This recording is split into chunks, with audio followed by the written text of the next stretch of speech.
আসসালামু আলাইকুম, hello viewers. আমি তোমাদের কাছে ছোট ছোট বিষয় নিয়ে হাজির হচ্ছি, মোহাম্মদ রায়হান আলী।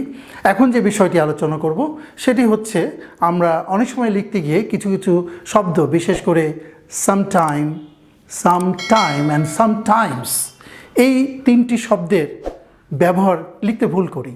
আমরা এর বাক্যে এর ব্যবহারগুলো দেখাই এবং অর্থগুলো বোঝার চেষ্টা করি, ঠিক আছে? তো সামটাইম অর্থাৎ সামটাইম একসাথে আছে, এর অর্থটা হচ্ছে ফর্মাল লিস্ট, সাবেক, অর্থাৎ কোনো এক সময়। সামটাইম একটা গ্যাপ আছে, সাম এবং টাইমের মধ্যে একটা গ্যাপ আছে, তার মানে কিছু সময় চায়, আমার কিছুটা সময় দেওয়া হোক, এই অর্থে আমরা সামটাইম। আর সামটাইমস মাঝে মাঝে, অকেশনালি, তখন আমরা বলবো সামটাইমস। আমরা বাক্যের ব্যবহার দেখি। আর নিশ্চয়ই মজা লাগছে তোমাদের এই ছোট ছোট বিষয়গুলো শিখতে, এবং এগুলো যদি তোমরা সত্যি মনোযোগ সহকারে বুঝে রাখতে পারো, তাহলে কখনোই এই বিষয়গুলি লিখতে, ব্যবহার করতে ভুল হবে না।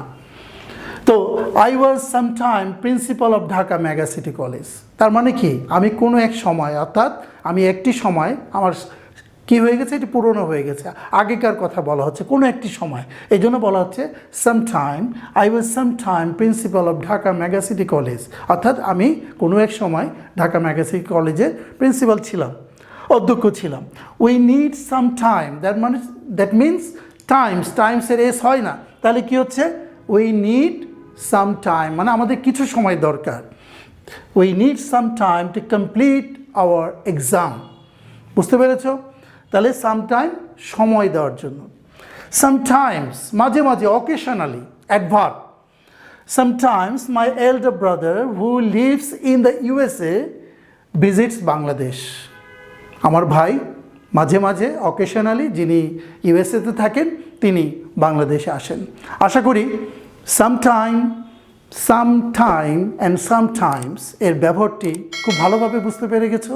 সবাই মন দিয়ে এগুলো অনুশীলন করো। সবার জন্য শুভকামনা রইল।